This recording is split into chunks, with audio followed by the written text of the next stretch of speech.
Welcome to Phenomenon Radio, the show that covers thought-provoking breakthroughs in the fields of UAP UFOs to discover fascinating truths, first-hand accounts, and investigative insights into the expanding confluence of physical and mental exposure to this worldwide phenomenon. Hosted by Emmy award-winning investigative journalists, Earthfiles reporter and editor Linda Moulton Howe, and world-renowned experiencer of the 1980 Rendlesham Bentwaters incident, John Burroughs. And now, leading off tonight's program, here's Linda Moulton Howe. 7 years ago, on March 3rd, 2011, the British Ministry of Defence said it had transferred all of its UFO files to the UK's National Archives so the public could see them. But the very next day, on March 4th, 2011, BBC News in London reported it had gone through the 8,500 pages released by the MOD and, quote, intelligence papers on the December 26, 28, 1980 Rendlesham incident have gone missing. Officials found a huge gap where defense intelligence files should have been, close quote, BBC. That Rendlesham incident is where our Phenomenon Radio co-host John Burroughs was twice engulfed in mysterious lights back on December 26 and 28, 1980. Apparently, John was exposed to terahertz frequencies emitted by those UAP UFO lights, which damaged his heart and his mitral valve. After John survived open heart surgery in December 2013, he began filing Freedom of Information requests to the UK Ministry of Defence for documents from its UFO files. On February 6, 2014, he received a reply that said, quote, the MOD has endeavored to release all of its files containing UFO sighting reports to the National Archives. However, please note that there are 5 UFO policy files that have not yet been released by the MOD as follows. And then it lists them, one covering UFO reports from 1971 to 1996, and that should have included the December 26 to 28, 1980 world-famous Rendlesham forest encounters, where RAF Bentwaters Woodbridge military personnel were involved seeing lights over 3 nights. That MOD letter to John Burroughs concludes, quote, these policy files originated in DI 55. The MOD is preparing these files for release to the National Archives in the near future, close quote. DI 55 is a highly secret and classified section of the MOD's Directorate of Scientific and Technical Intelligence within the Defense Intelligence Staff. By September 2014, not only had the MOD not released those 5 policy files, it admitted that it had withheld 13 other UFO-related files for a total of 18 still kept secret. Now it is July 2018, and the MOD has still not released 3 of those policy files. But our guest today on Phenomena Radio has also been filing FOIAs to the MOD since 2011 to get the 5 DI-55 UAP UFO policy files released to the National Archives. Last year, in 2017, 2 files were released, leaving 3 still withheld by the MOD. Then, to our guest's surprise, 7 months ago in January 2018, he received a complete set of the 3 withheld DI-55 UAP UFO files, with much blacked out. But what he could read provoked him to recently report, quote, the files run to more than 2,500 pages, and some of the more sensitive papers, declassified from secret, have been heavily redacted. But what has survived the censor's pen paints a fascinating picture of the arguments that raged behind closed doors in Whitehall around the 50th anniversary of the UFO mystery in 1997, close quote. That writer and investigator is David William Clarke, PhD, an investigative journalist and principal lecturer at Sheffield Hallam University in England. Dr. Clarke acted as curator for the UK National Archives UFO project from 2008 to 2013. Since 1998, Dr. Clarke has used the UK's Freedom of Information Act to gain access to closed UFO files held by the Ministry of Defense. His FOIAs resulted in the first releases of any information about the Rendlesham Forest UFO incident, and a major breakthrough in 2001 when he was able to get information about the 1950 Flying Saucer Working Party that was used to brief Prime Minister Winston Churchill in 1952. That included a DI-55 intelligence study. Dr. Clarke was able, in 2001, to get Churchill's original document and the related intelligence study released. Dr. Clarke also is the one who got the 2006 unclassified release of the Defense Intelligence Staff's DI-55 report entitled UAPs in the UK Air Defence Region, Scientific and Technology Reports, also known as the Condign report, that had been classified from 2000 to 2006 as secret UK eyes only. For this Phenomenon Radio broadcast, Dr. Clarke shared a few pages with John and me from the large batch he received from the MOD early this year. One page states, quote, "In recent times, the large deltas," and he's referring to the triangular-shaped UFOs, "seen over Belgium," and then there are blacked out words, and then it continues, "and the Rendlesham Forest landing, confirmed by the U.S. unit commander and others. These are probably the most interesting. In both cases, the UAPs apparently did not use any conventional propulsion system and could hover as well as move at considerable speed," close quote. After this short break, Dr. David Clarke will join us on Phenomenon Radio to let us see through his eyes what he has gleaned from the 2,500 pages of UFO policy files that the MOD is still withholding from the UK National Archive and from the world. You're listening to Phenomenon Radio live on the KGRA digital broadcast station. Tonight's special guest, Dr. David Clarke, will join the show right after these messages. Welcome back to Phenomenon Radio for tonight's interview with Dr. David Clarke. To start tonight's interview, here's Linda Moulton Howe. Linda? David Clarke, welcome to Phenomena Radio with John Burroughs and me. It is truly wonderful to have you on our broadcast today. Well, thank you for inviting me. Well, you have done some major work for a very long time in trying to access the same kind of secrets on the UK side that we have been trying to understand on the American side. And you and I and John know that the UK and the US have been working so closely together on unidentified aerial phenomena, whether they're called UFOs, UAPs, flying saucers, discs, or whatever. And one of the things that struck me when I was reading your most recent release, which I thought was excellent, about the work you've been doing behind the scenes trying to get the release of the last three policy files, and you're ending up getting the redacted pages that have not gone to the public yet. And when you wrote The files run to more than 2,500 pages, and some of the more sensitive papers, declassified from secret, have been heavily redacted, but what has survived the censor's pen paints a fascinating picture of the arguments that raged behind closed doors in Whitehall around the 50th anniversary of the UFO mystery in 1997.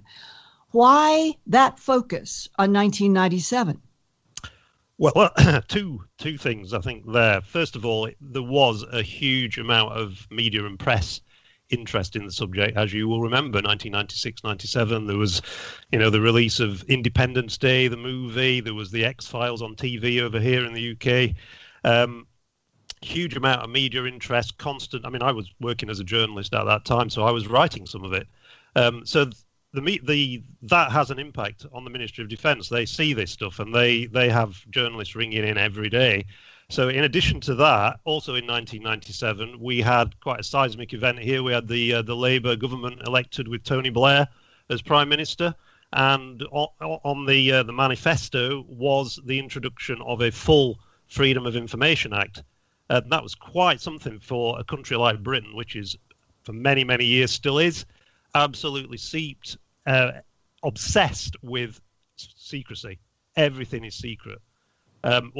We've got more material out into the open since the Freedom of Information Act, but it was a really big thing. So in 1997, a lot of these secret departments of the Ministry of Defence, it was dawning on them that at some point, and it took until 2005 for this to happen, that they would be subject to the new Freedom of Information Act. Now, there was a precursor to Freedom of Information called Access to Government Records, which began in 1994. So I started using that to request information well before we had the formal Freedom of Information Act. And they were still deciding at that point which agencies would be subject to Freedom of Information. And, for example, MI6 and MI5, which are the equivalent of your FBI and CIA, they were exempt.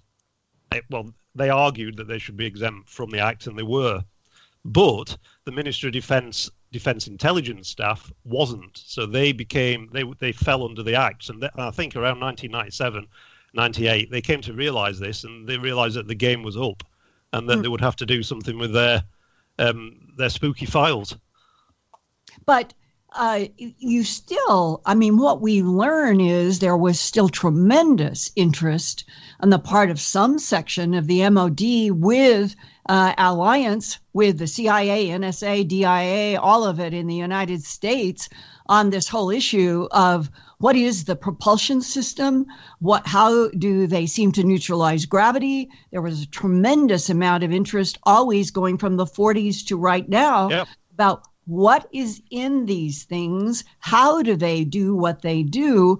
And in that context, you've already proven with all of your efforts to get some real documents out of the Ministry of Defense, including that 1952 document with Prime Minister Churchill. That showed that if he was given a flying saucer committee briefing, that Prime Minister Churchill in 1952 wanted to know everything there was about these so-called UFOs. Can you set the stage with what was happening then and what you learned in the document and that intelligence file then, and then we'll come forward?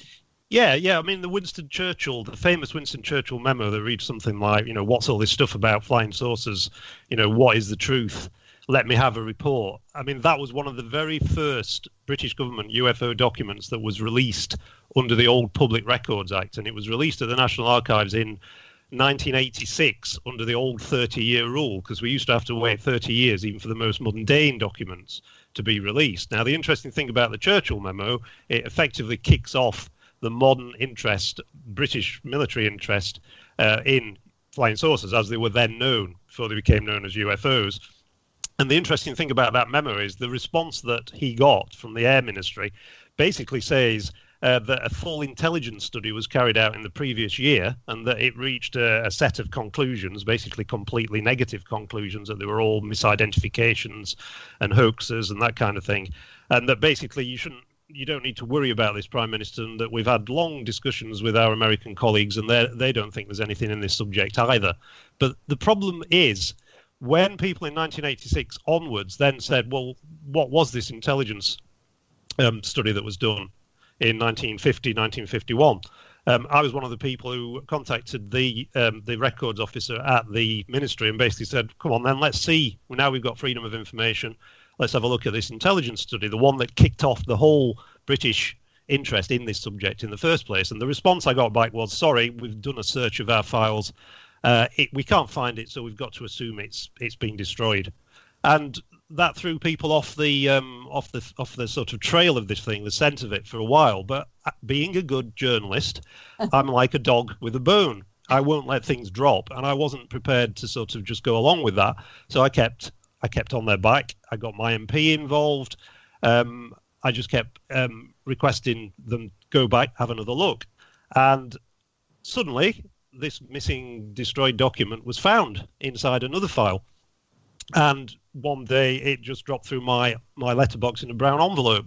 There it was, the report that had been produced in 1951 by the Flying Saucer Working Party, which was set up, interestingly, by the Minister of Defence's chief scientist at the time, Sir Henry Tizard, who was involved in the early development of radar in the Second World War. And he believed that flying saucers shouldn't be dismissed, should be properly investigated.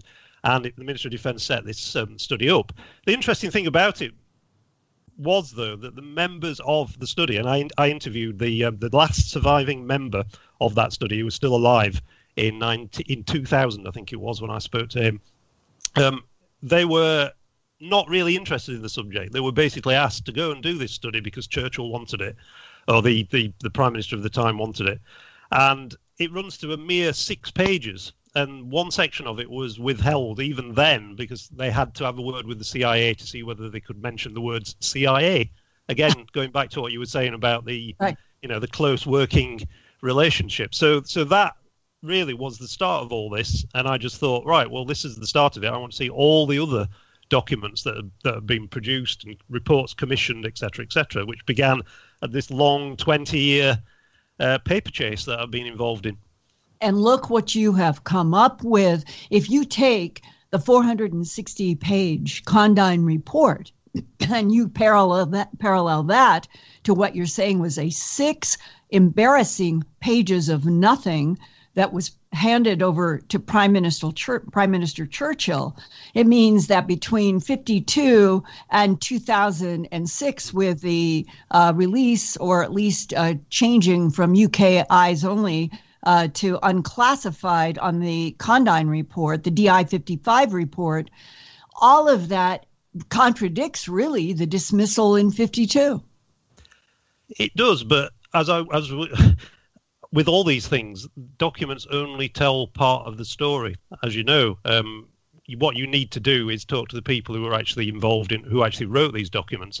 And I remember at the time people saying, oh, how do you know this is even a genuine document? How do you know that someone hasn't just created it and sort of sent it to you to throw you off the trail? Well, I know it's the real document because I tracked down some of the people who wrote it who were still alive at the time. And, listening to them talking about the circumstances.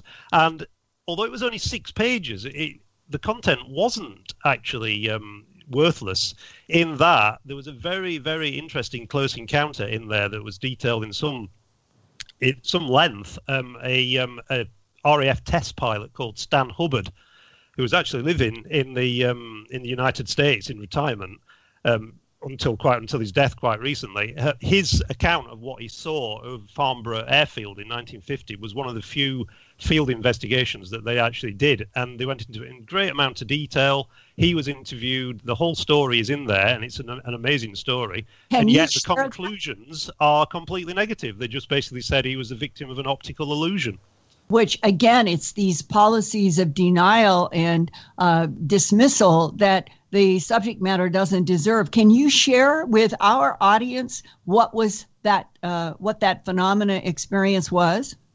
Well, he was a very experienced test pilot, and one morning he was out on the airfield at Farnborough, and he heard like a crackling noise and looked up in the sky, and he got sunglasses on, and he saw a classic, as he described it, flying saucer. It was just there over the airfield, and he was desperately trying to find someone else to corroborate what he was saying, and he managed to find someone who was so terrified they just basically turned tail and ran. So he basically watched this thing. It hovered above him. He saw all these sort of structures inside it and crackling noises and obviously emitting some kind of electromagnetic force. And it just vanished off into the sky, and he ran to report this thing. And he was interviewed by, how he described it, these spooky scientific intelligence people who turned up on the base and basically said he mustn't speak to anyone else about this at all. And that they thought that his sighting was one of the best that they've come across, and that they'd recently arrived back from South America where they'd been interviewing people. The interesting thing about this, about a month later, he was on one of the towers on the airfield with a group of other airmen, and lo and behold, this thing returned and started buzzing the airfield, and they all saw it in broad daylight. Big group of them, about 5 or 6, all senior officers. And again, they reported it. The scientific intelligence team, the Flying Saucer Working Party, trailed down to Farnborough, interviewed them all separately, told them not to talk about it, not to leak it to the press, and don't worry about it. We'll do a thorough investigation. The interesting thing is, Stan Hubbard heard nothing more about this for another 50 years when I phoned him and said, by the way, I've got the report of your flying saucer sighting here. Have you ever seen this? And he was absolutely flabbergasted, as you can imagine. In retirement, 50 years later, this thing lands on his floor. Sort of his sighting basically dismissed in, I think it was 2 paragraphs, basically saying he was a victim of a optical illusion, and that the Working Party could not believe that in a air-minded area such as Farnborough, where there would be loads and loads of people out shopping and driving, that no one else other than him could have seen this flying saucer.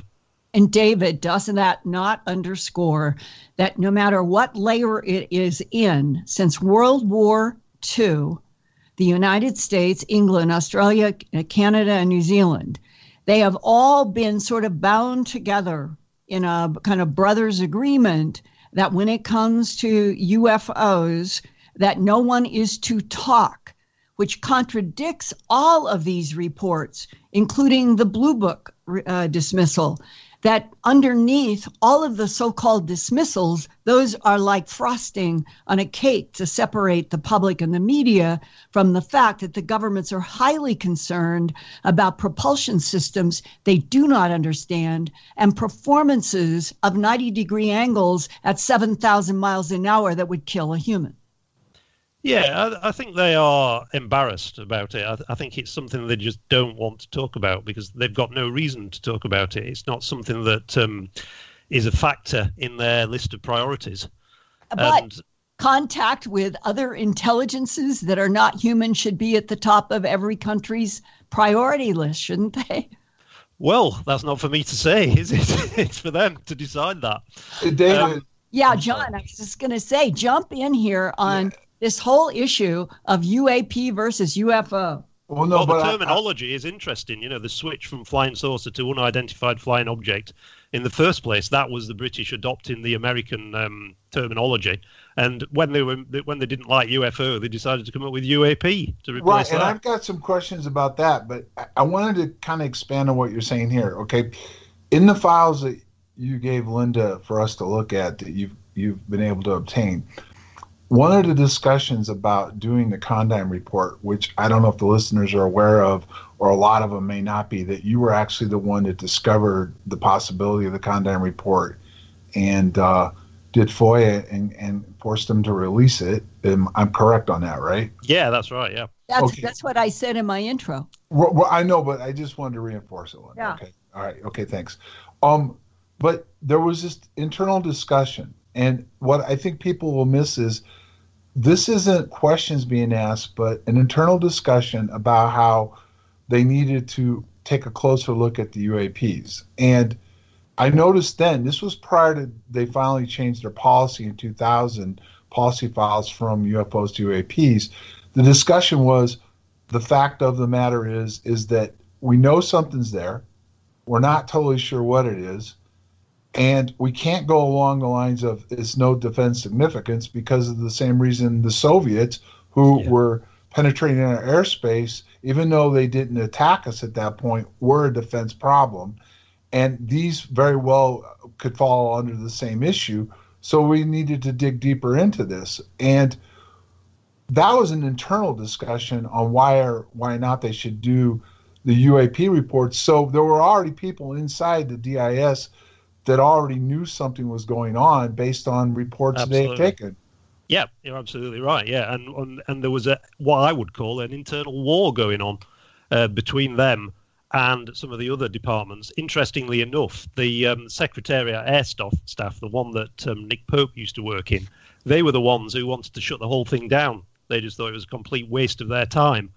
But it was the DIS, as you correctly say, John, who were appreciated the situation, and they regarded the people in the Secretariat Air Staff as people they were just a nuisance. Basically, they say that they're not engineers. How can they make these statements to the public that there's no security risk from UFOs? How can they be so sure when we've never done a study? We've never had money to do a study.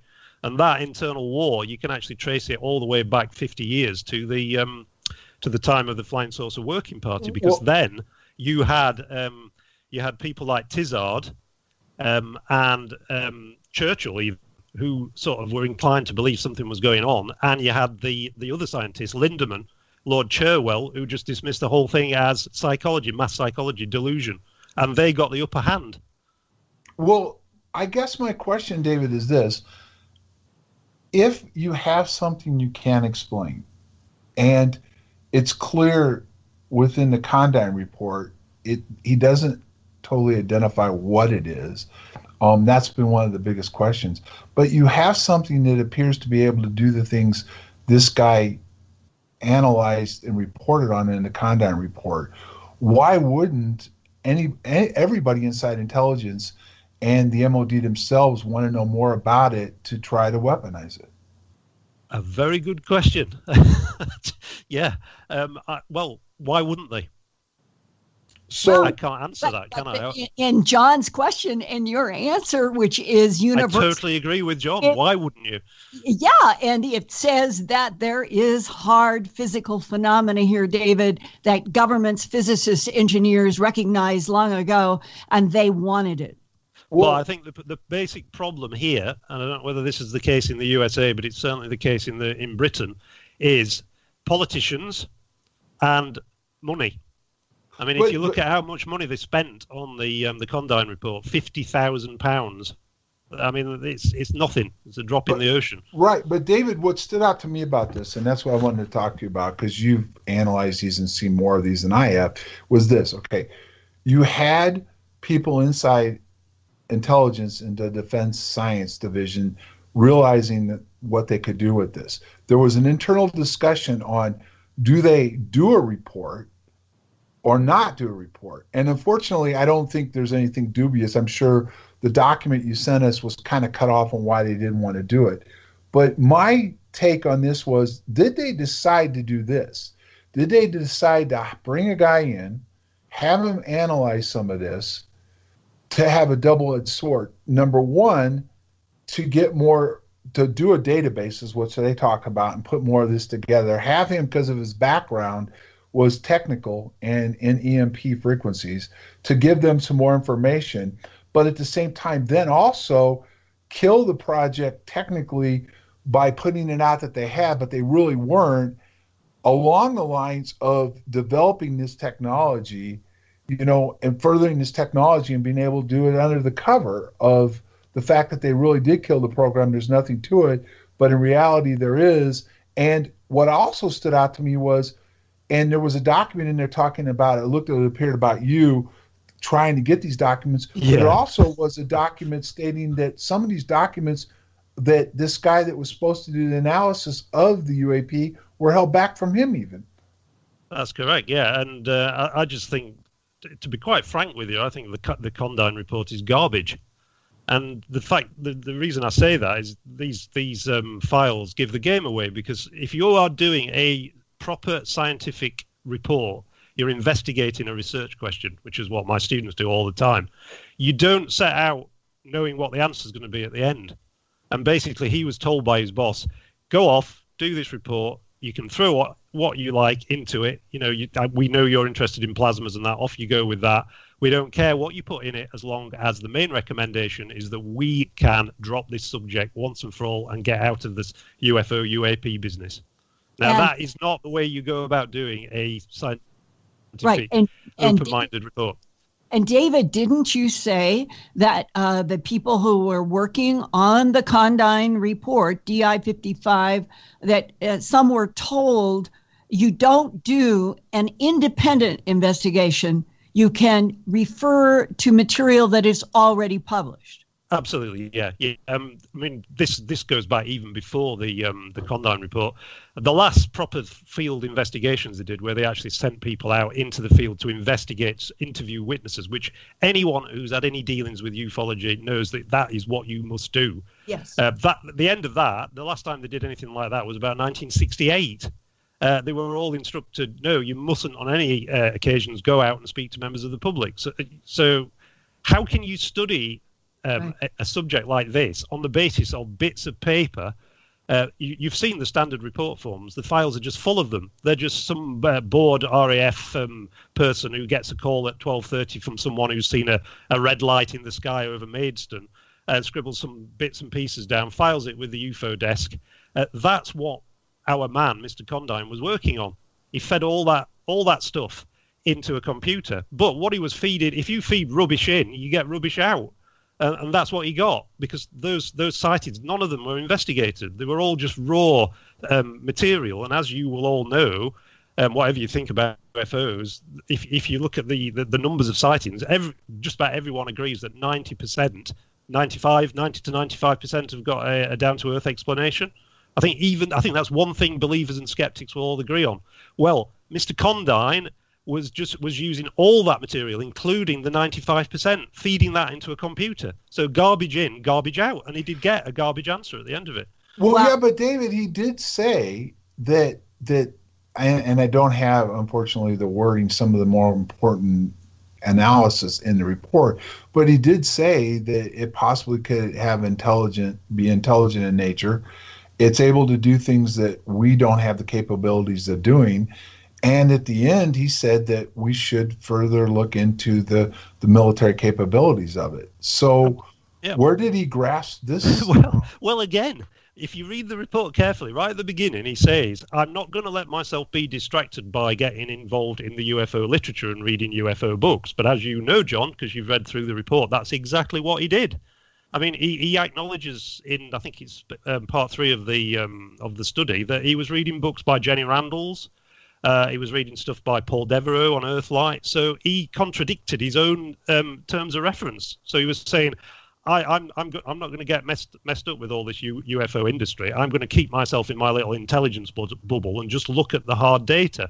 So he looked at the hard data and didn't actually find anything particularly interesting. So he went back to the UFO literature. And he was obviously aware of some of the more evidential sightings, such as the one of your own, but he wasn't allowed to go and interview anyone.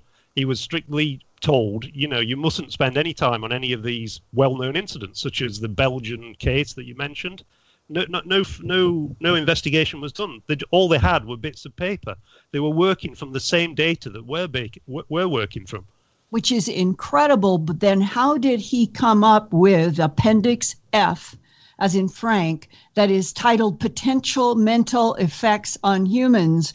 And this is that section, an appendix of the big Condign report that says, quote, the well-reported Rendlesham Forest Bentwaters event is an example where it might be postulated that several observers were probably exposed to UAP radiation for longer than normal UAP sighting periods, which implies that they have some kind of range based on other cases. And he said there may be other cases which remain reported.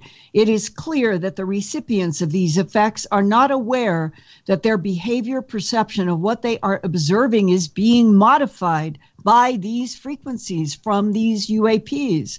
The E field strengths, which are known to affect the brain, are of the order of 50 multivolts per centimeter at between 1 and 100 megahertz, and experiments have shown that effects can be produced at levels of 10 to the 7th and 10 to the 8th volts per centimeter. And then there is this drawing of a human male and showing different distances of impact by the frequencies that we now know are terahertz. Where did he get this material? Well, it's all listed in the report. Most of it was from Russian sources, where they'd been experimenting with these plasmas. Okay, so some of it classified, some of it open source. And a reading of the UFO literature, because again, he'd obviously read some of Jenny Randall's books, and Jenny's main thesis is exactly that. That some of these UFO sightings are encounters with what she calls atmospheric plasmas. He uses virtually the same phrase that Jenny uses. But atmospheric plasmas are associated with an advanced technology by, we'll call them advanced intelligences, because that's what government agencies here use. And that the whole implication of this report being written by a man, you know who he is. Can you at least describe some of his background? Yeah. I'll read you what I've been able to find. I do know who he is, but I'm not going to say his name because he's currently in his mid-80s, and I don't want him. I don't want to invade his privacy. That's the bottom line. And I do have, some people may say that journalists don't have any ethics at all, but I do have a few. And what I've been able to discover, though, is that he's a retired RAF pilot, an intelligence officer, and he flew top-secret missions during the Cold War.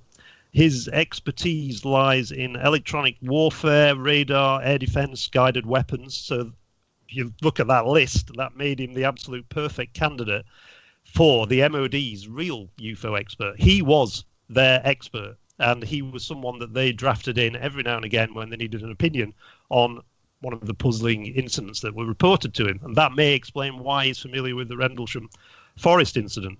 I know that during the 1980s, he advised on the sensor aspects of the Pentagon's Star Wars missile program. And until his retirement, he worked for GEC Marconi, which is the premier electronics company in the UK, now part of BAE Systems. Right. According to his own published biography, and I'm dropping a lot of hints here for people out there, you can find that you can go and do a bit of detective work, people listening. You may be able to find who I'm talking about. For the whole of this period, he was also a consultant analyst to a department in the MOD. David, this is what I want to do. Linda, I want to bring this up because this is important at this moment. Yeah, okay? But just one thing before, and that is, David, he had his own UFO encounter. He did. There John, is a reference. There is a reference in one of the Right. But David, here's the thing, okay, which I'm sure you're aware of by now, that his work basically tied into what was taking place right outside the Woodbridge back gate. Quite, yes, I agree. Everything that they were working on at Bowsey, Martlesham Heath, and other locations, including EM free frequencies, plasmas, Star Wars lasers, satellites, was what he worked on. And he may very well been out working on those projects right outside of Bentwaters. I wish you could talk to him. And my point is then if you go back to what he said about UAP radiation, he is tying possibly in his own work and what they were working on, including what Andrew Pike talked about, which I'm sure you've read his book or heard of his book, where they were actually investigating a phenomenon that's in the area of those facilities. Quite, that's a possibility. I'm not going to speculate. All I know is what I know. And John, I understand why he's urgent to put that in at this point, because it does tie it together. But could you explain what this man, with all of this expertise, the overseer of Project Condign, he had his own UFO encounter? Can you explain? He did, yeah, and it's mentioned in one of the first documents that he writes when he gets the contract to do the study, and he's looking at all the material that he's been presented with, and he's trying to make sense of it, and he realizes that basically his main data are all these report forms thousands and thousands of them, and anyone who's waded through some of this material that's been put on, released by the National Archives, will be familiar with those those like standard forms that the MOD used to use.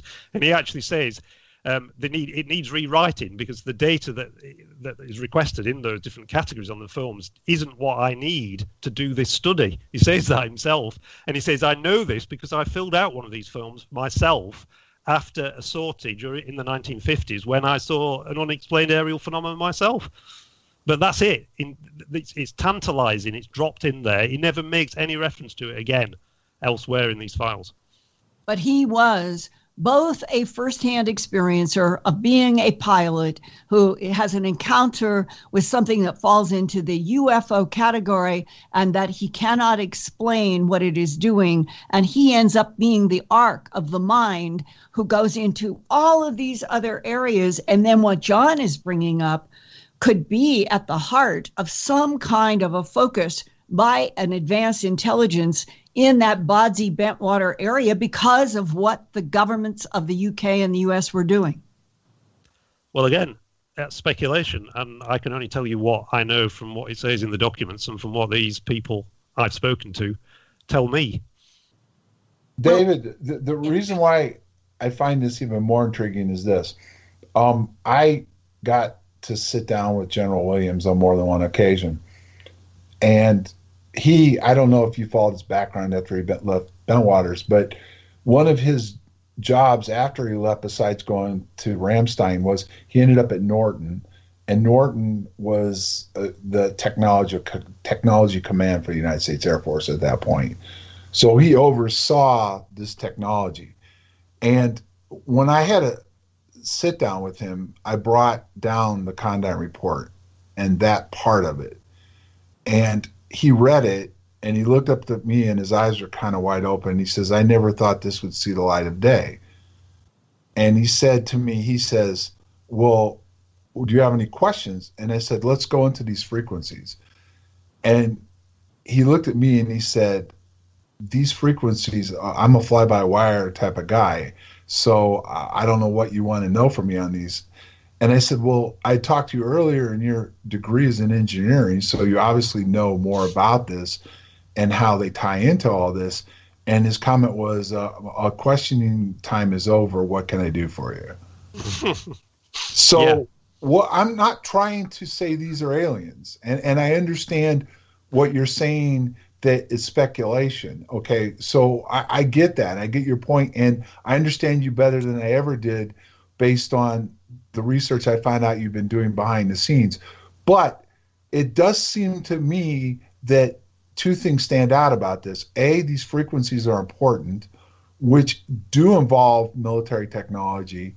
And B, that seems to be because you wrote in that article about a D notice that the MOD seems to want to hide what they've learned about this technology and how they can use it.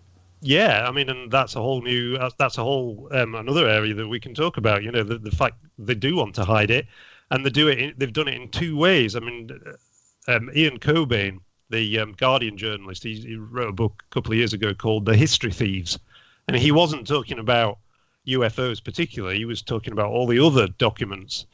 Files about Britain's colonial past, about nuclear accidents, etc., etc.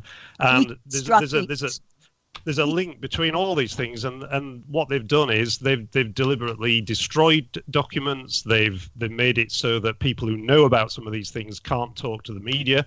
They threaten them with the Official Secrets Act, and often it's about things that shouldn't be kept secret. There's no reason to be kept secret, but it's just this obsession that we have. In the UK, and I'm sure it's the same in the USA, that people shouldn't be told about things that have been done in their name, and I think it's appalling and disgusting, and that's why I do what I do as a journalist. And like you say, John, a lot of it I don't make a big deal about it. I just get on with it, and when I actually find something, I drop it into the public domain and let other people do the speculation. It's erasing history and reconstructing it by power brokers that in their own interests currently. Yes, exactly. And it's erasing history. I mean, the very fact that this chap that we're talking about, the author of the Condign report, I'm sure I suspect he would like to talk about this, but I'm absolutely 100% certain that he's been told not to. And very soon, given his age, he won't be around to talk to anyone. So we won't be we won't find out anything. David, about what really that brings up that brings up another parallel to to Rendlesham, okay? And I want to bring up Nick's name because you sent me 3 different documents that talk where there was an internal discussion about Nick Pope, okay, from inside the MOD, to include, it appears DIS was being questioned by somebody who's completely blacked out, and they said that they felt that Nick was quite, fond of this individual and looked up to him. But then they went on to say this, which has always been something that I didn't know about, and I found out through research myself, was this. They felt that in Nick's book, which they joked is fiction, but they said the person he identified as Deep Throat could be Nick's father. Now, what most people don't know is Nick's father was in charge of the scientific person in charge of the technical division of the MOD at the time of the 1980 incident. Right. Yeah, most people don't know that because, strangely, Nick has never mentioned it. Well, I wonder why. I only found out about it because I did some research back on who was in charge of the scientific area at the time. So I guess my question to you is, based on the documents I've just read and some of your research, it appears that these documents act like Nick could be going rogue, and 2 of them were pre-Condign, and they were concerned that he was leaking out information about the scientific report, and that some of Nick's knowledge may very well have come from his own father's work, to include what went on at Rendlesham. Well, the thing about his father, for starters, is actually mentioned in John Alexander's book on UFOs. I don't know whether you've read that. There's a chapter in there on British government interest in UFOs. I'm not sure when that was published, but it does actually mention this connection in there. And my reading of the 2 documents that you're talking about, they do mention his father, the deputy chief scientist or whatever he was.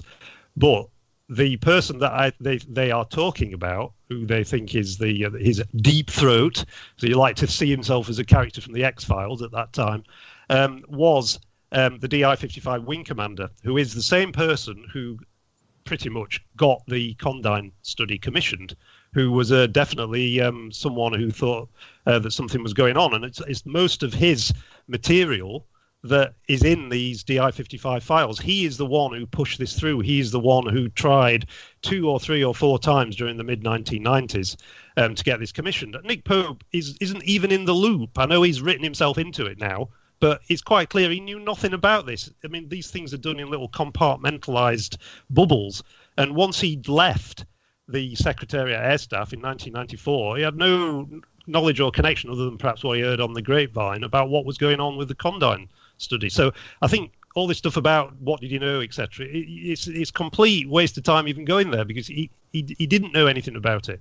He didn't know anything about the Flying Saucer Working Party report. When I met Nick in 2001, the first time I'd met him to interview him, I actually had a copy of the Flying Saucer Working Party report in my bag, and I was asking him about it in London, and he didn't have a clue what I was talking about. That's fair, but I guess what my point is this, okay? And I can't prove or disprove this, but Nick said he was part of the reason why Condign was done.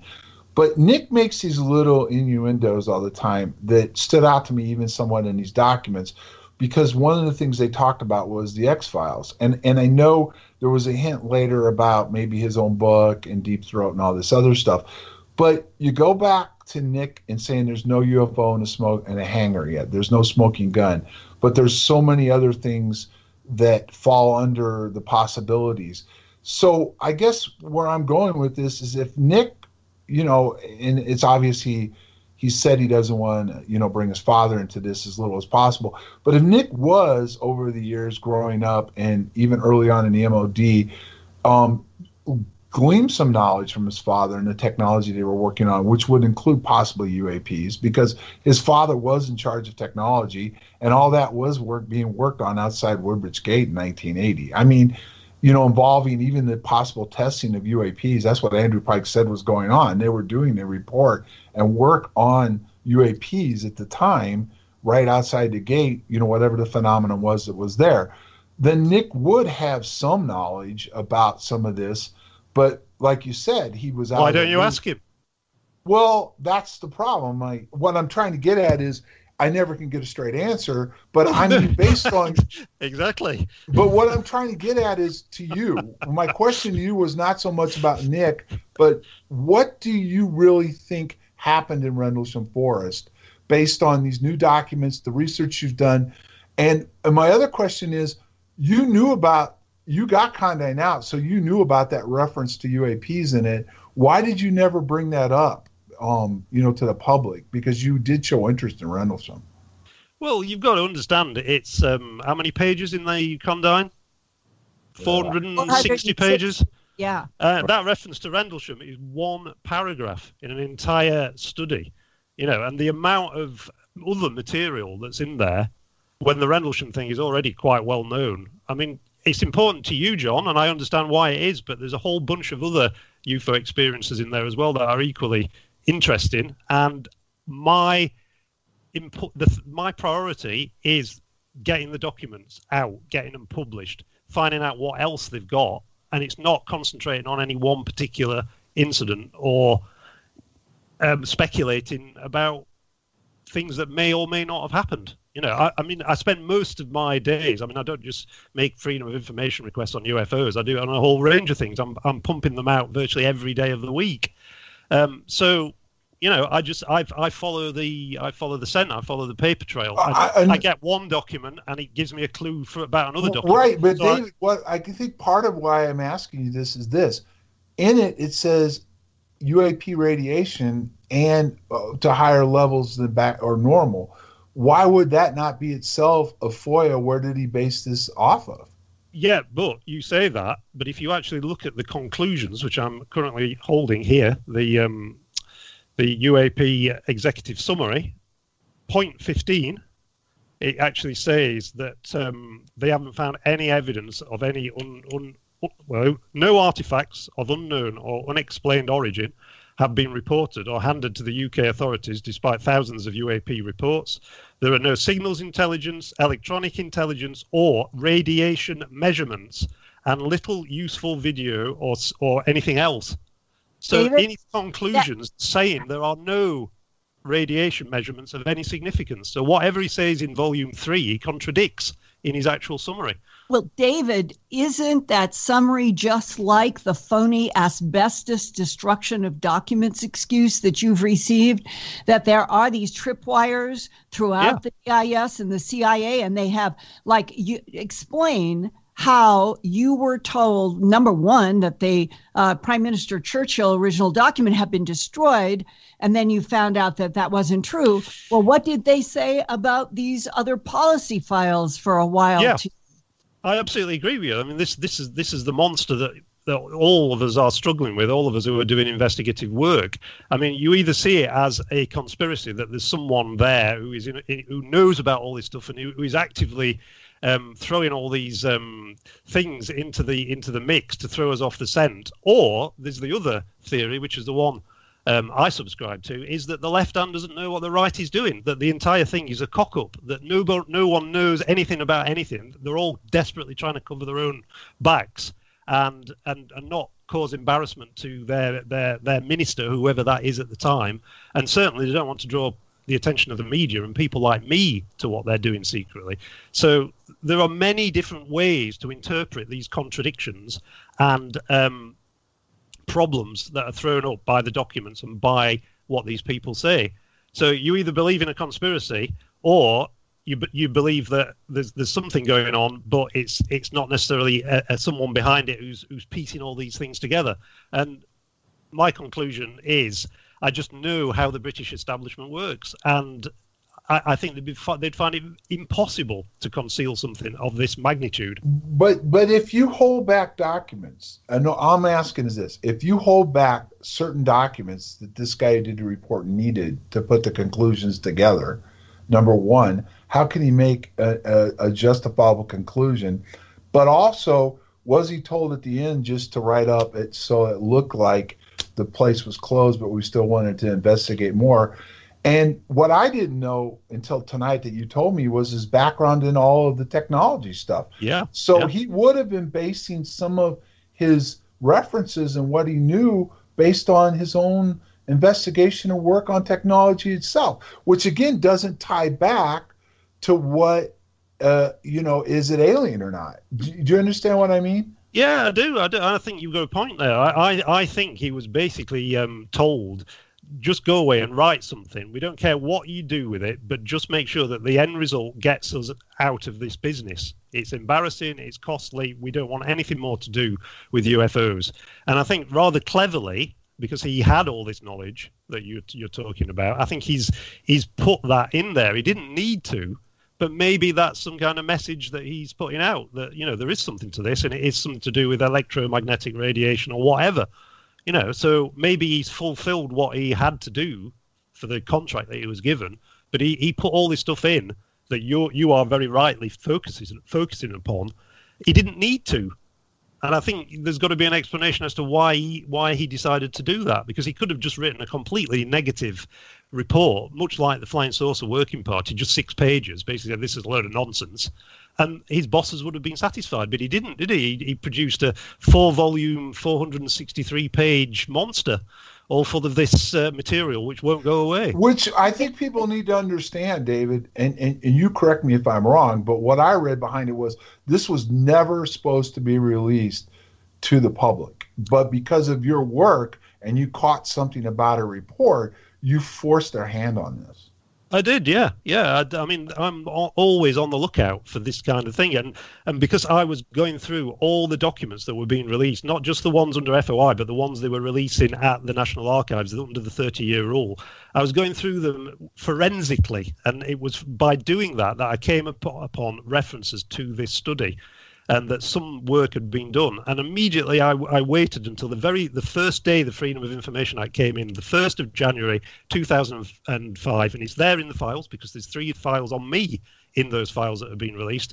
And if you trace it back, you see where I put that request in for the Condign study. Unfortunately, the person who was the desk officer at the time, Linda Unwin, who I got to know quite well, she was quite sympathetic. She wanted to get this report out as well. And she basically said to me, we need to get everything that's surviving on this subject out to the public. We're about to go to our first break, but I want you to consider this. Maybe we can breach it when we come back off the break. But let's say the ending was written differently because it was for UKI, secret only, never supposed to see the light of day. And when they realized that you caught them in a lie, and they had a report, and Nick had been hinting about that possibly down the line, right?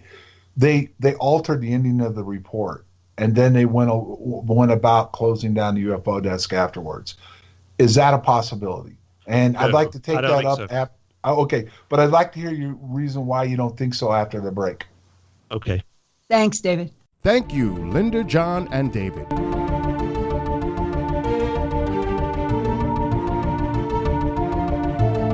Welcome back to Phenomenon Radio, live right here on the KGRA digital broadcast station. Before we begin hour 2 of our interview with tonight's special guest, Dr. David Clarke, it's time for the news, brought to you by Earthfiles.com. Here's Linda Moulton Howe. Linda?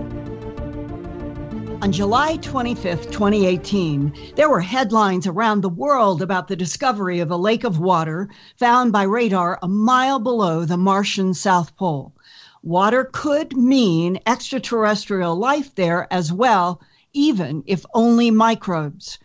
This exciting news came from an investigation by the European Space Agency's Mars Express orbiter, flying over the Martian South Pole and beaming down radar signals from its Marsus radar instrument aboard. The radar signals are color-coded in the gray square that they have put out to show the signals that they got, and they had a lot of blue, both dark and light. Those blue colors correspond to the strongest reflections, which are interpreted as being caused by the presence of water. ESA scientists report in the recent journal Science that an underground lake of salty water 12 miles across, that's 20 kilometers, and a mile down, that's 1.5 kilometers, beneath the South Pole could be 3 feet deep. A 12-mile lake, 3 feet deep. Robert Orsi, PhD, astrophysicist at the Italian National Institute for Astrophysics and leader of the Marsus Project, explains, quote, "In the blue colors, you can see where the reflections from the bottom are stronger than surface reflection. This is something that is, to us, a telltale sign of the presence of water," close quote. Another scientist, Bruce Campbell, PhD, of Smithsonian's National Air and Space Museum, oversees a different instrument called a SHARAD, Shallow Subsurface Radar, on NASA's Mars Reconnaissance Orbiter. Professor Campbell says, quote, "We don't see this reflector that has been reported by ESA's Marsus radar," close quote. Well, the reason might be that SHARAD uses different wavelengths that are scattered by the Martian South Pole ice before they get down a mile, where the Marsus radar can more clearly see. Professor Jack Holt at the University of Arizona also points this out. Quote, "A brine, that's salty water, is probably the strongest radar reflector that you can come up with aside from metal. A lake would mean a smooth, mirror-like reflection that is more likely to show up in SHARAD, but if it is saturated sediments, it could be a rougher surface, and then that would be easier for the SHARAD to miss," close quote. Wherever there is water on Earth, there is almost always some life form, small and large. Could underground water at the Martian South Pole finally be the place where we're going to get that global headline that other life has been found beyond Earth? Manish Patel, PhD, senior lecturer in science, technology, engineering, and mathematics at the UK's Open University, says, quote, "We are not closer to actually detecting life, but what this finding does is give us the location of where to look on Mars. It is like a treasure map, except in this case, there will be lots of X's marking the spots," close quote. Mark Sefton, who researches life in extreme environments at Imperial College London, told UK's The Guardian that the water being so far under the surface of Mars was not in itself a problem for life. The surface of Mars is bombarded by intense radiation that effectively sterilizes the surface. So if life lurks anywhere on the red planet, it is likely to be underground. As long as there is an energy source to exploit and a source of nutrients or raw materials, then life is possible, close quote. Some scientists have wondered if a new rover could be launched soon to the Martian South Pole to drill down as deeply as possible with technologies sensitive to the presence of water. But astrophysicist Roberto Orsi cautions, quote, "Getting there and acquiring the final evidence that this is indeed a lake will not be an easy task. It will require flying a robot there, which is capable of drilling through 1.5 kilometers of ice, which is a mile down. This will certainly require some technological developments that at the moment are not available," close quote. It was only 2 months ago, on June 7, 2018, that NASA held a live streaming press conference to announce that the Curiosity rover on Mars has confirmed both seasonal methane and organic molecules of methane. The Curiosity rover dug down 2 inches into the Martian soil of Gale Crater on the red planet's equator, where water once flowed in such abundance that it carved channels in the 3-mile-high Mount Sharp at the center of the crater and the crater walls. That is why Gale Crater is a logical target to look for signs of life, past and present. And the fact that Gale Crater had running water some 3 billion years ago means that the recent discovery of these organic molecules and methane reinforces the expectation that some kind of life did exist on Mars. Combine that with a lake 12 miles wide underneath the South Pole. Next up, in 6 months on November 26, 2018, NASA's InSight lander that was launched on May 5th, 2018, will land for a 2-year mission to search for evidence that NASA describes as, quote, geologically alive on the surface or below the surface, close quote. And that's looking for life on Mars. This is Linda Moulton Howe. Please stay tuned to Earthfiles news updates on KGRA Radio and visit every day my science, environment, and Real X-Files news website, earthfiles.com, for more on breaking stories about our universe, this solar system, and the planet we live on. And that's the news brought to you exclusively by Earthfiles.com. And now, back to the interview. Here's John Burroughs. John? Thanks, Bill. David, before we went to break, I asked you a question I'd like to expand a little bit more on before you answer it. Mr. Condign, as we've had to identify him as, was picked to write a report, okay? He had an extensive background in technology and was a pilot. It appears that he worked on quite a bit of technology, maybe even possibly just outside the gate at Woodbridge Air Force Base, okay? He puts this report together, all right? It was clear that this report was never supposed to see the light of day, all right? In the report, he goes into these different possibilities about what they're dealing with, what it could be, how it could be, you know, utilized or should be evaluated further for military usage. Then he closes with a different type ending. As you said earlier, what he said at the end contradicts some of what he may have said during the report, and why would he do that? Is it possible, and I say only because of some of the other things the MOD has done, to include the fact that it appears they've held back certain documents from him in the first place to be able to do a full report anyway. Is it possible that, and I had some inside information come to me a while back saying that some of that report may have actually been held back. Is it possible they altered the ending knowing that the fact that it was now going to see human people were going to be able to see it, and the whole plan of the report originally was whether or not they should continue the investigation, which we discussed earlier. Why would they want to end investigating something they can't explain and could be used in military technology? What say you? Well, he does actually say, I think it's in volume 1 of the report, right at the end, that he thinks that it should be published and made available to the public. Okay.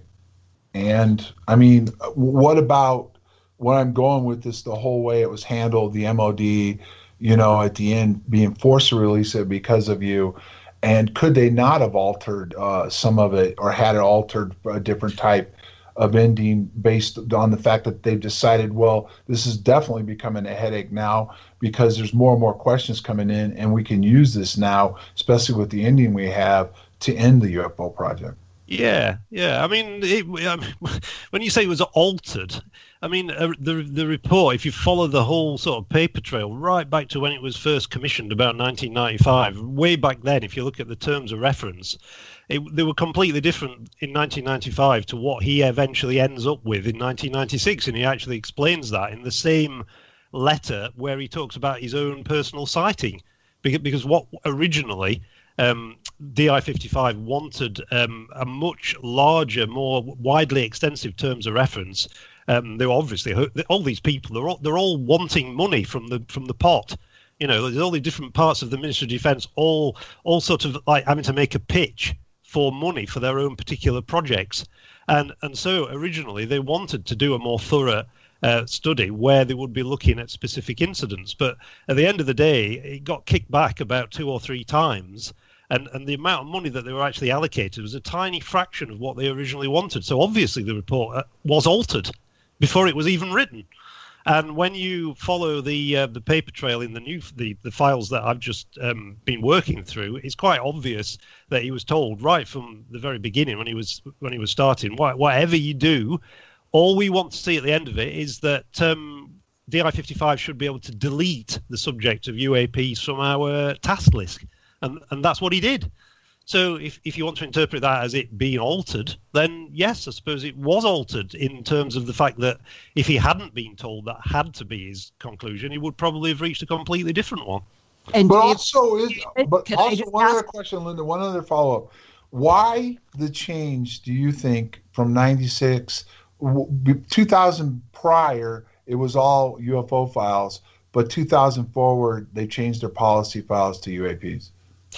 Well, again, you can see when you get to see the paper trail, it's quite obvious that the Defence Intelligence staff had been using that particular acronym UAP for many years, at least from the 1980s. You can trace it way back, and it was a way of evading having to answer queries from people asking about UFOs. Because, for example, if I'd written into the Ministry of Defence in the 1980s and said, what is the Defence Intelligence staff got on the subject of UFOs? They could legitimately turn around to me and say, which they wouldn't have to because there was no freedom of information, but they could say, we don't have anything on UFOs. And that would be a true answer because they don't use the phrase UFOs. They use UAPs. So it was a way of hiding information in plain sight. And Okay. David, in following up what you and John have just been talking about, it was only approximately 4 weeks ago on July 1st, 2018 in the Sunday Express that there was this excellent interview with you by Mark Brannigan.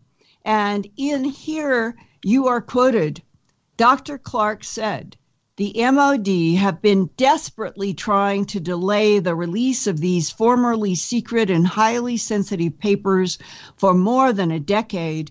Even though they have been partly censored, they cannot conceal the fact that the UK military were interested in capturing UFO technology, or what they coyly refer to as, quote, novel weapon technology, close quote. Absolutely, yeah. Yeah.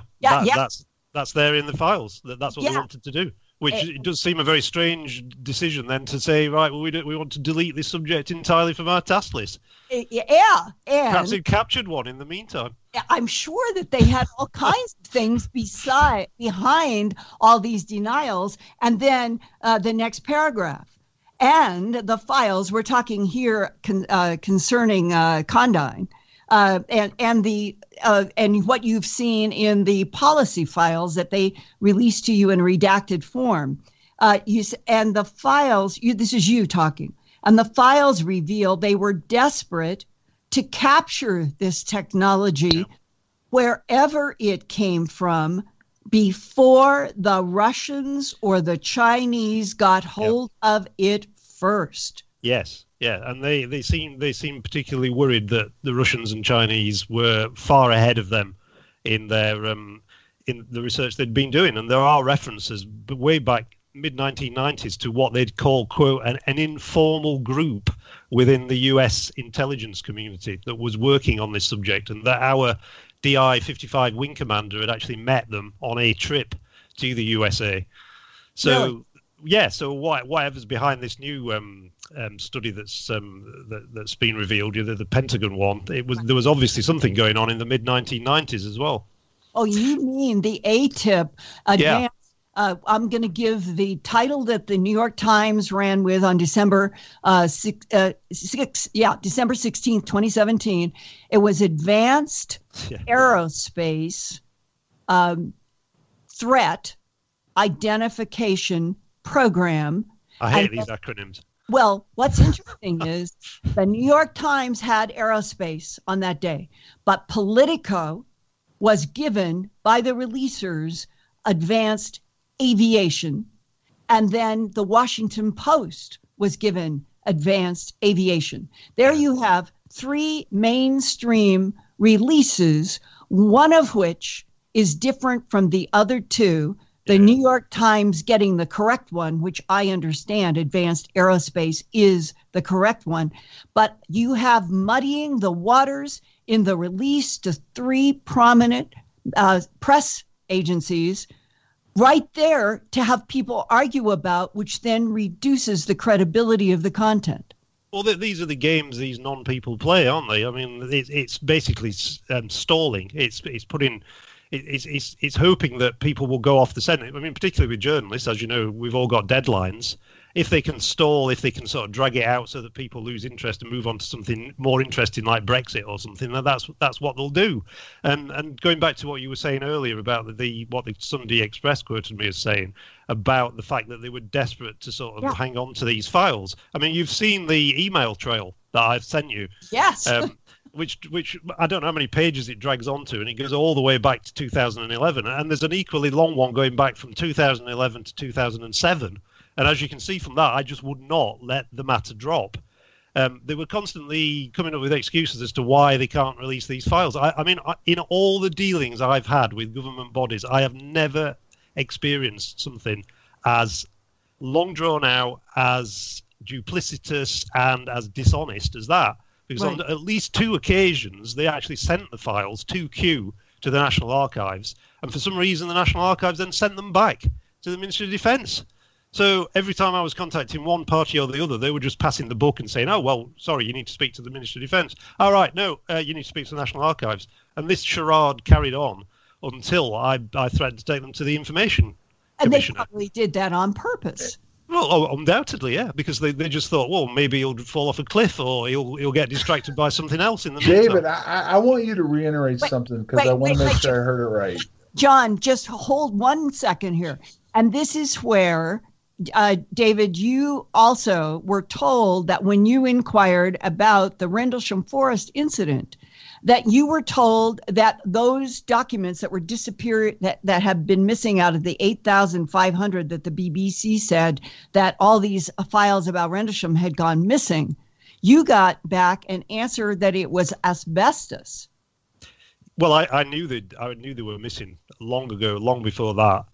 Because basically DI-55 had 2 sets of files. They had the reports files that dated from, I think, 1967, when they were given responsibility for this subject by the Air Ministry, because the Air Ministry was abolished in 1964, I think it was, and all their intelligence section was transferred into Defence Intelligence. So that's when DI-55 first got the gig, so to speak, and it's one that they didn't want. And all through their history, they regarded the whole thing as a nonsense. So they had this set of files, policy files, which are the ones that you're talking about, and they had reports files as well. They are the really interesting ones, and very, very few of those have survived. So it turns out that when Mr. Condign was told to go and do this study, he was given access to these what were then top secret documents in the basement of the old War Office building in London. That's where apparently this asbestos contamination was suddenly detected. Now, if that was the case, then Mr. Condign and all the record reviewers themselves would be contaminated by asbestos. But he found to his horror when he got down there that everything before 1975 had been destroyed. So all the reports files dating back to 1967 are missing.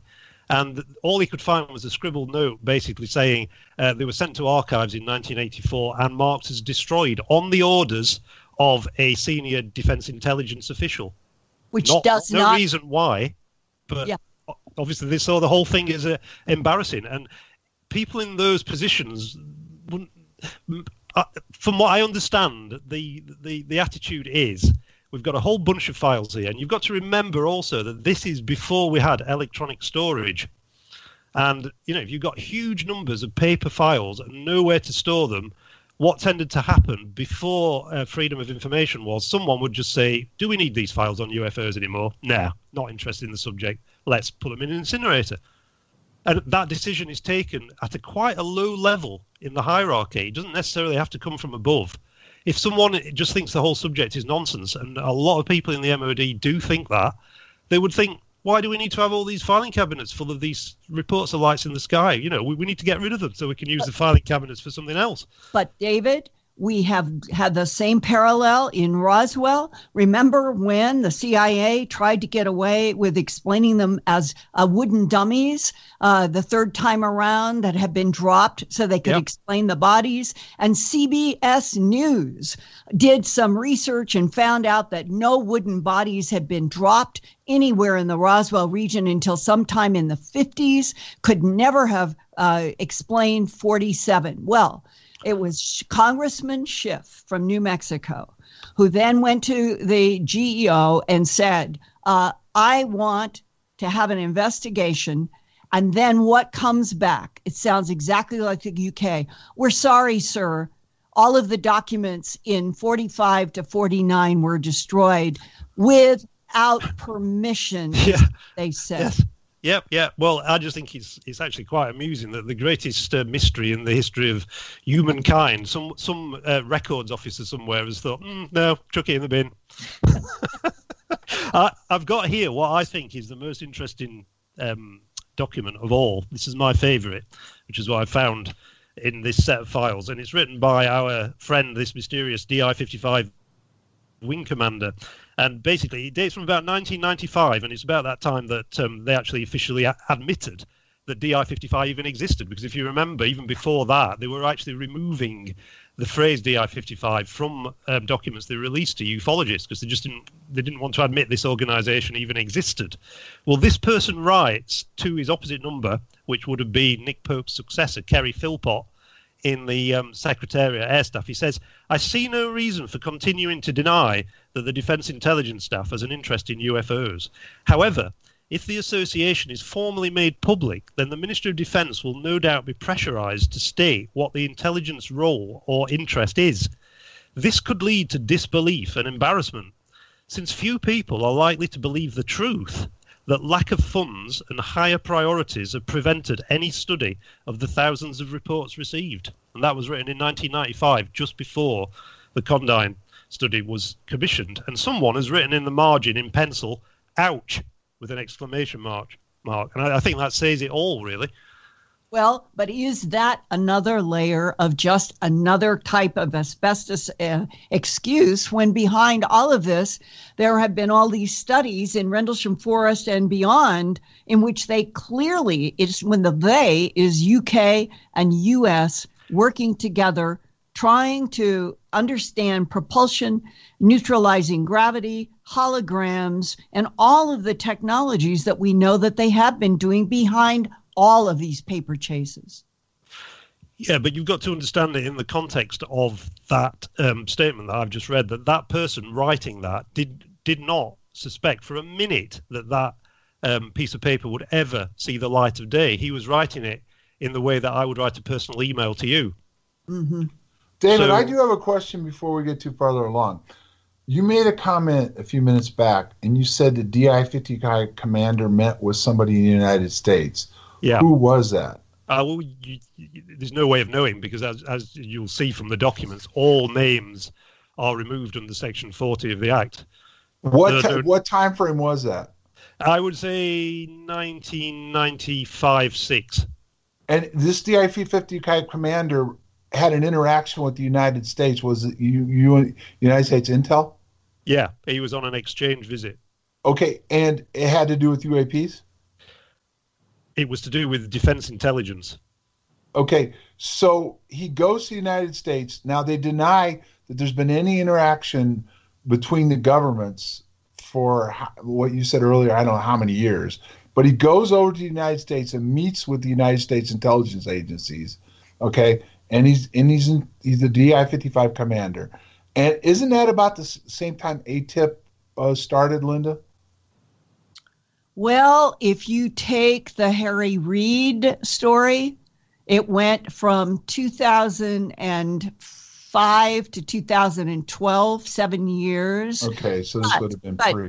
But John and David, you, I, and our entire Phenomenon Radio audience knows that there was no such thing as a beginning of an investigation in 2007 by the Defense Department of the United States. That goes all the way back to the early 1940s before we even got into the war. We were dealing with UFOs. And therefore, the idea that you could artificially through the New York Times, through Politico, through the Washington Post, put out something that you think would draw a line in the sand, that the Defense Department did its first investigation with Harry Reid, created money for them starting in 2007, 5, that's crazy. But they are trying to compartmentalize. If you compartmentalize away the UK and the US have been investigating unidentified aerial objects since World War II. Yeah, I think they have. Yeah. Well, here's my question, then, knowing that when ATIP started. If he goes prior, and he went and visited the United States prior to Condign being done? Yeah, but this was not like an official exchange of information. This was him as a sort of a senior RAF official going on an exchange visit and mixing with people of a similar rank to himself in the USA. And informally, they were sort of testing him out. What did he know about this subject? So they were obviously interested in it themselves. But they couldn't say that officially, so they were having to sort of tiptoe around each other and sort of say, "Well, are you Brits doing anything on this subject?" That sort of thing.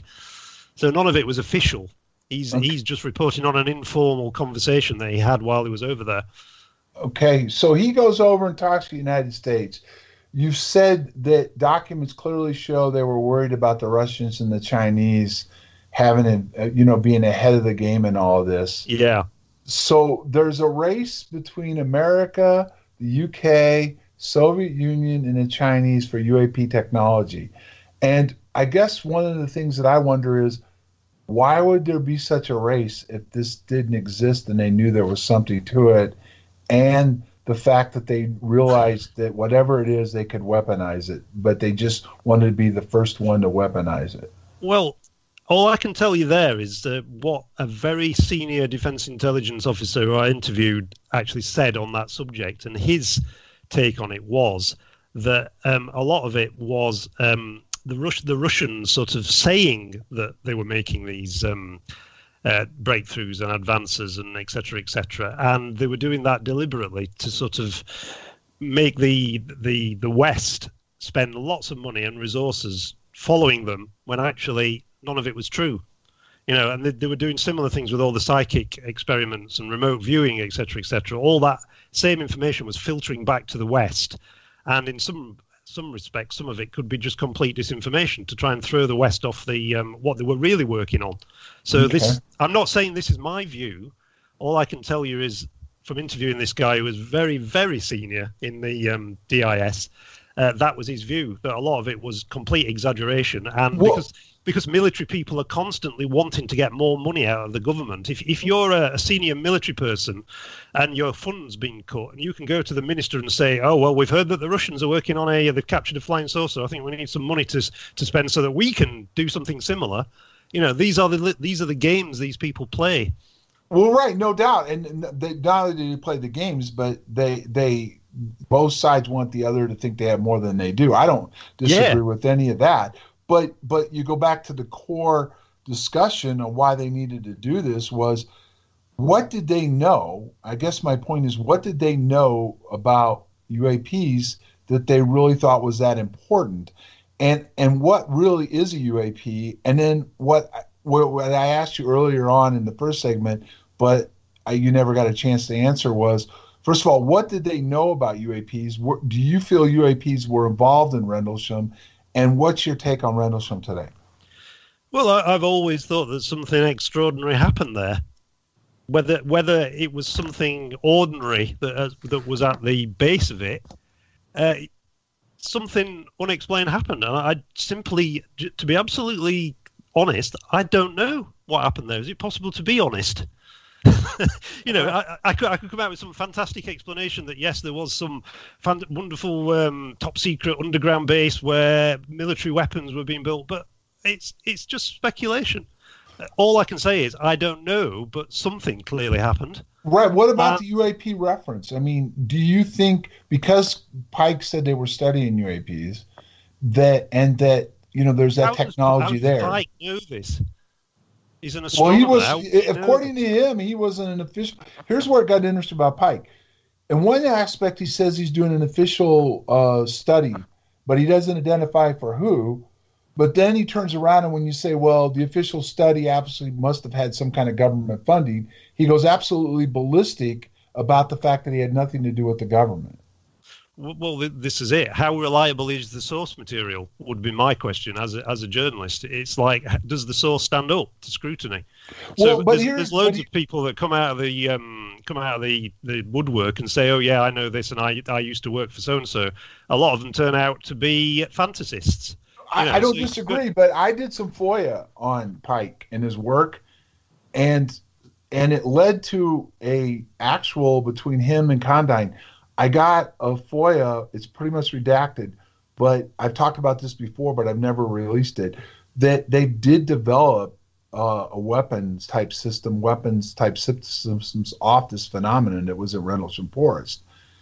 And when I pursued it further about, oops, you have what? And what about this and that? And is this behind this and that? They sectioned me.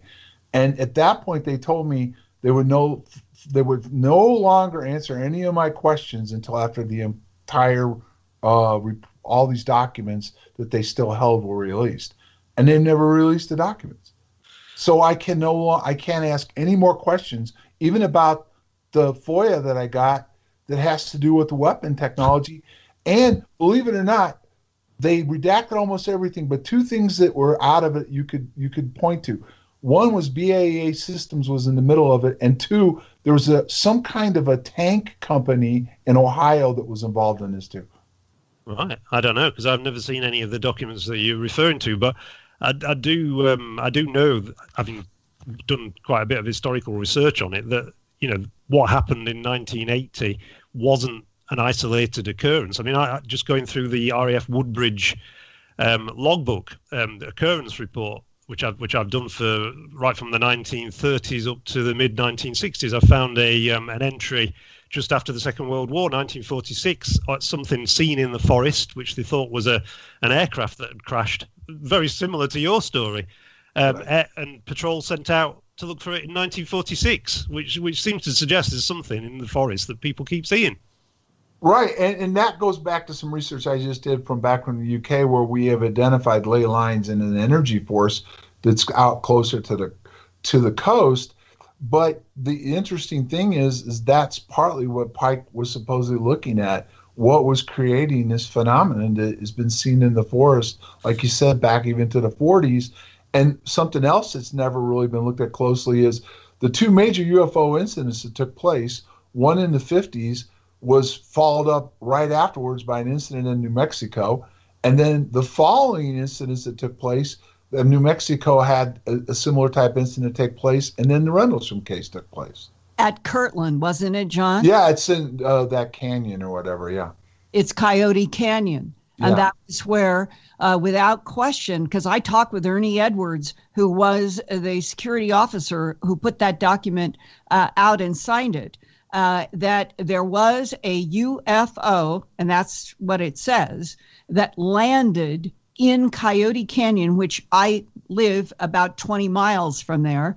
And it is a canyon that goes into the Monsanto Mountains, and it is supposed to be stuffed with nuclear missiles. I just don't know what to make, David, because what I'm saying is if there really is something there in the forest, wouldn't they study it? Wouldn't they want to know what it is? Well, I would like to think so, but I just know the way the military mind works, and if it's not something that they see as threatening and it's not something that they've got funds to investigate, unfortunately, that kind of mentality sort of takes over from curiosity. I mean, there's a constant battle going on. You can see it if you follow it through in the documents. That the sort of people who are curious, who think there's something worth investigating, constantly getting knocked back. Sorry, there's no money. We've got far more important things to think about than these flying saucers.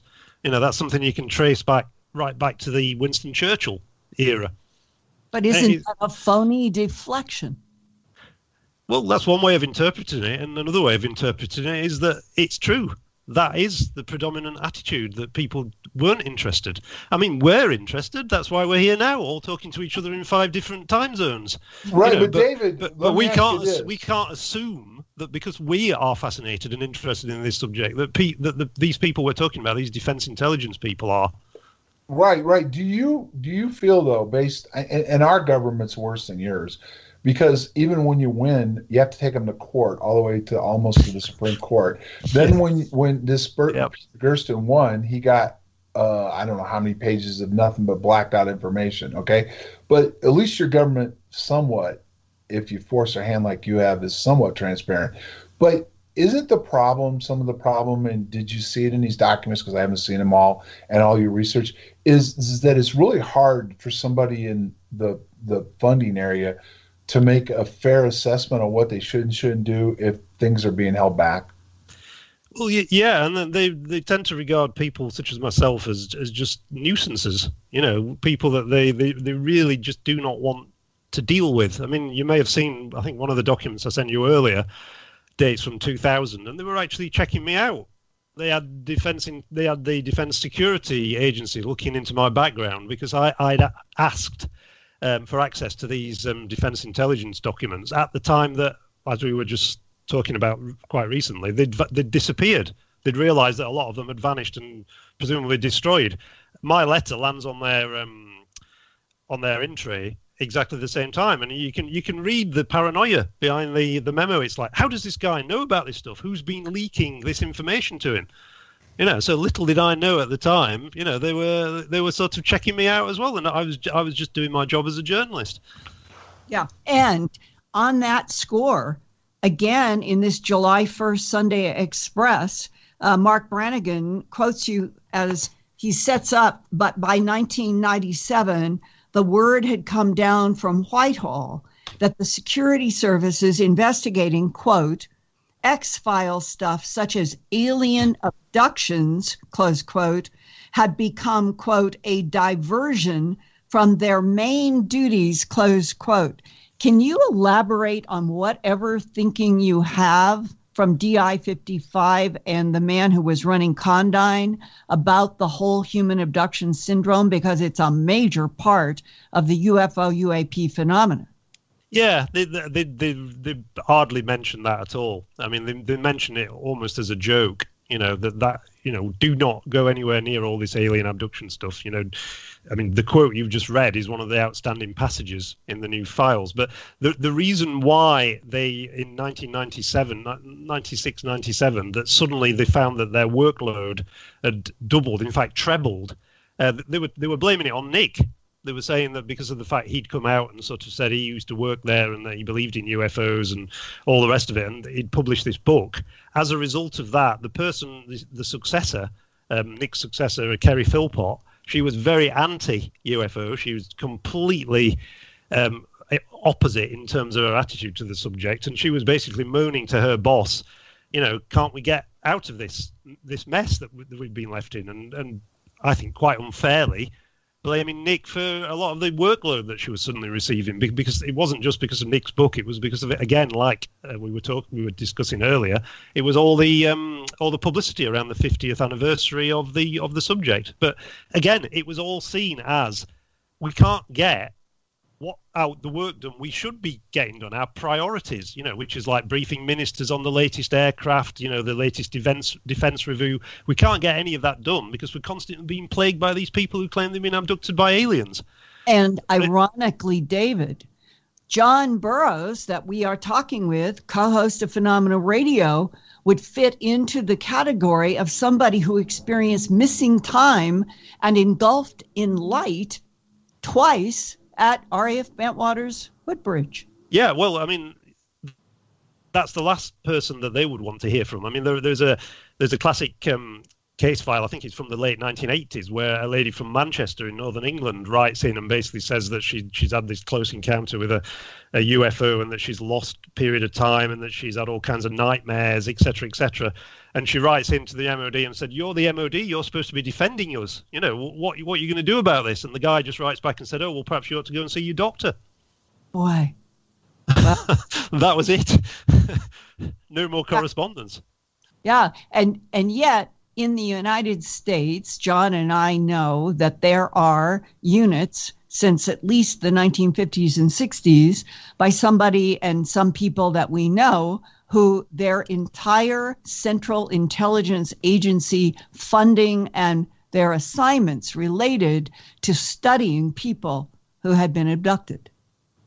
Well, I don't think we ever had anything equivalent to that in the UK, because I mean, the amount they spent just on collecting and filing UFO reports was absolutely minimal. You know, it was the lowest of priorities. I mean, they say this over and over again, and the only reason why they maintained a desk was when occasionally, you know, a member of Parliament raised the subject in Parliament, or they got a letter from a minister. They had to have they had to have a statement. They had to be able to say, yes, you know, we're monitoring this subject. We're keeping tabs on it. We don't think there's anything to worry about. And that's the only reason they say. I'm not saying I agree with this. That they even maintained a UFO desk at all. Well, then, what was your reaction to when Colonel Charles Halt, Deputy Base Commander at RAF Bentwaters Woodbridge, back in 2006-07 period, did an official press release in England saying that the lights and beams that he had encountered in the forest with his men in December 28th of 1980 were of extraterrestrial origin, quote, close quote. Well, the only thing I can say to that is it's a pity he didn't say that in 1981, because when he sent his memo to the Ministry of Defence, he didn't mention anything of that. He just simply said unexplained lights. Unexplained lights, yes. I remember that is the way it was in the document. Well, if he knew then, probably, don't you think that John, isn't it true that the NSA, the National Security Agency of the United States, came in quite quickly into RAF Bentwaters Woodbridge after the December 26th to 28th period? Well, this is what I wanted to ask David about, but it has to do with the reasoning I've been given now on why they came in. Okay, I got a summary. There's been some developments that I haven't seen the report, the full OSI report, but there was a summary given to me by one of the two of the main agents that were involved in the whole Rendlesham case. And what I was told was, and this ties back to even Cobra Mist, was that before some of these events would take place, there would be some kind of strange, they didn't say radioactivity, but there would be some kind of communications or some kind of weird transmission taking place that would be picked up by, they didn't specify what's facility in that area, and that like an event like happened over our 3-night period, there was a strange kind of some kind of frequency or some kind of modulation or something. And so what if you go back to Cobra Mist, one of the reasons why in their official report they closed it down was the fact that there was some kind of inland interference, which then you could go back to what was Pike looking at, what do they know about this phenomenon and what's been seen. But they were coming in to try to get a better understanding of whatever this was could have been. So the NSA did actually come in at one point and put some equipment out there to try to figure out what this modulation may have been or not. Well, I can help you with the interference at Cobra Mist, because I've actually discussed that with Michael Portillo, who was the defense minister in 1996-97. I actually made a program. Well, I was interviewed on a program that he did at Cobra Mist, which was shown on Channel 5 in the UK only quite recently. And he told us that it was the Russians that were jamming the facility. They'd seen it from satellite when it was being constructed, and basically they had ships sailing around in the North Sea jamming the frequencies, and that's what he was told as a defense minister. Right, and but I've actually seen some documents, and I'm just saying this; these are declassified documents that say that some of this interference came from inland. And well, where I'm going with this is simply that I'm not saying exactly what it was, but there was something going on with some kind of modulation. And that's why the NSA got involved in this, was they were trying to figure out what it was. And one of the questions could be, was this modulation affecting you? Because one of the things that Cobra Mist was, they said it became obsolete because of satellite technology and stuff. Yeah. So that's one of the reasons why they did shut it down also. But was whatever this modulation was it interfering with the new work they were doing on right there outside the gate also? And exactly what was it? Was it something that was provoking something there also, or was it all Russian, or both? And you would definitely think that they'd want to know what it was. And that itself ties into how they could have gotten around some of this. When you have a joint effort between the British and American government working on stuff, to include that after Cobra Mist shut down, a bunch of British people were reassigned and SRI were assigned to Mars from Heath, then you wouldn't have to really have any official, technically, correspondence between America and the British on these different subjects when they're working on it jointly, and there wouldn't be back and forth going on between the two governments. And David, Stanford University sent really first-class engineers, and they are the ones who said that they couldn't understand what the interfering modulation was. Therefore, that seems to contradict the idea that it was Russians.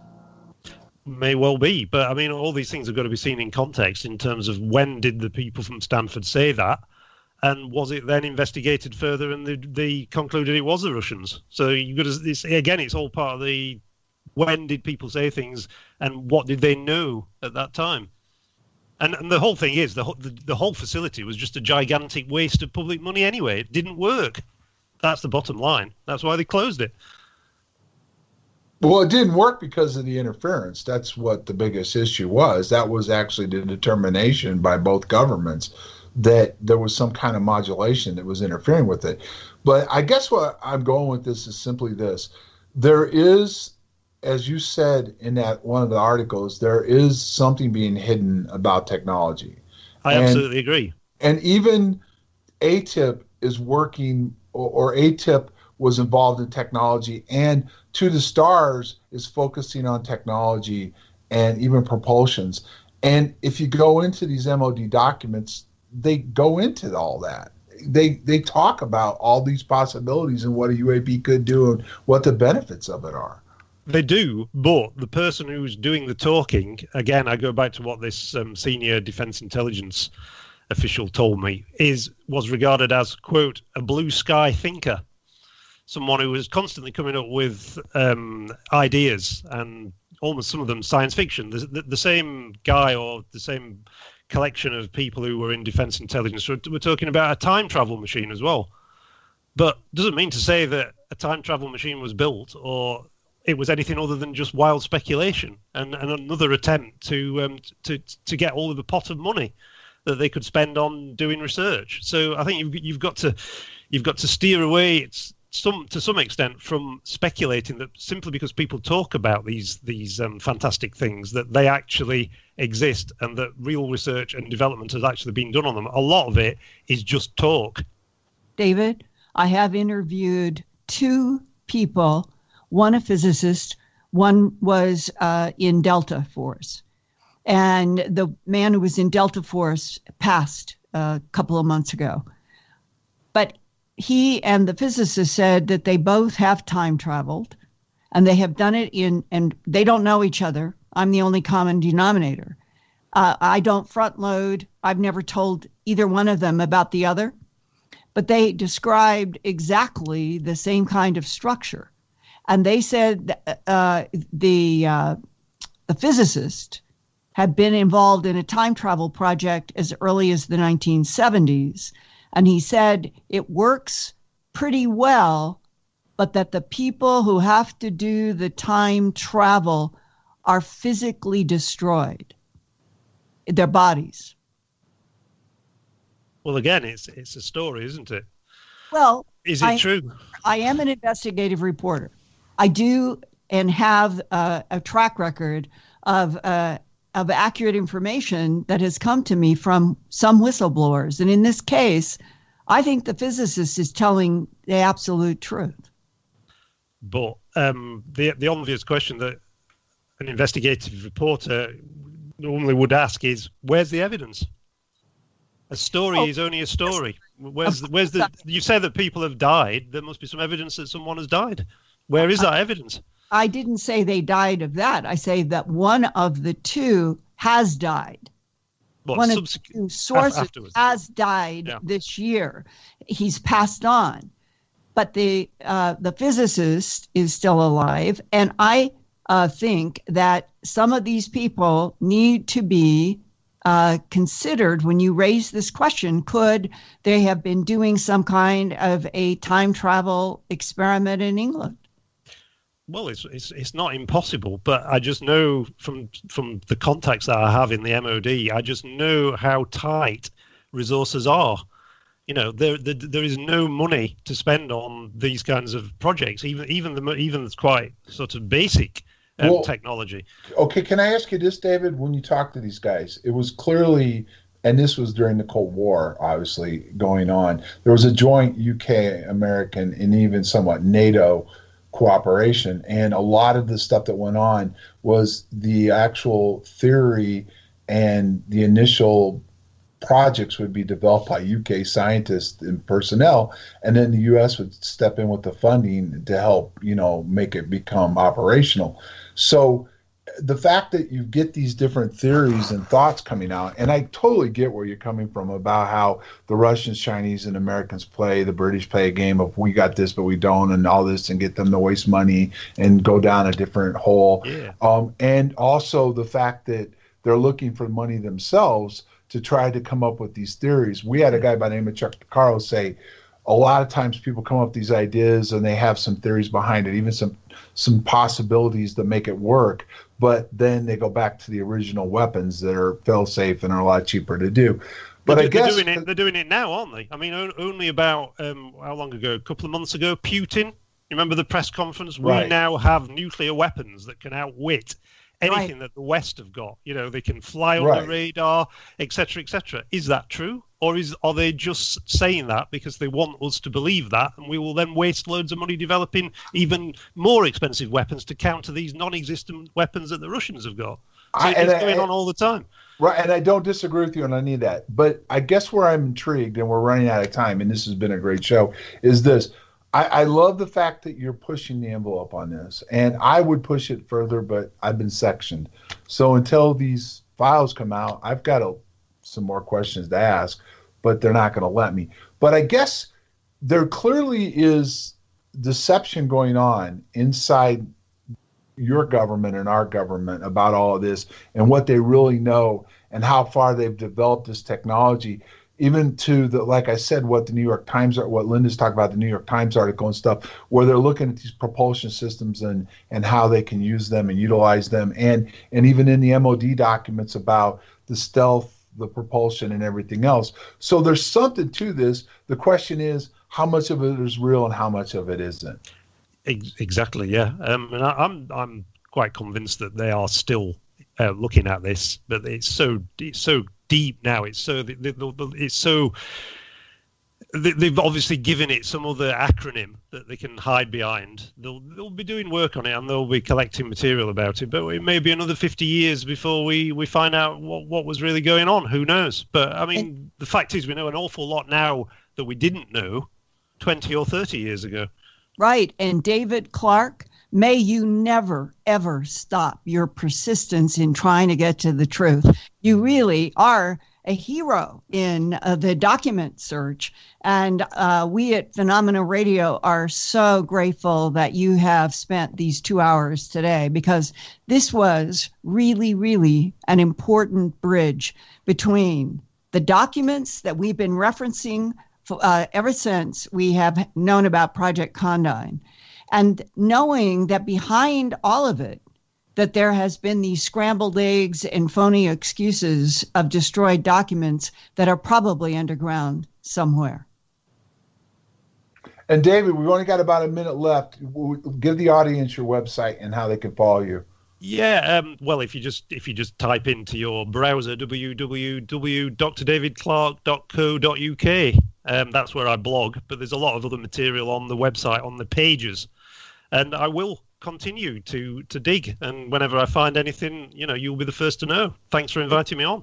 Yeah, and we'll do another Phenomena Radio in the future. Thank you so much. No, thank you. On behalf of Linda Moulton Howe, John Burroughs, and Dr. David Clarke, thanks for listening to Phenomenon Radio. Now stay tuned for 3 hours of Fade to Black with Jimmy Church here on the station that brings you the very best in paranormal talk radio topics on the planet, KGRAradio.com. Good night, everyone.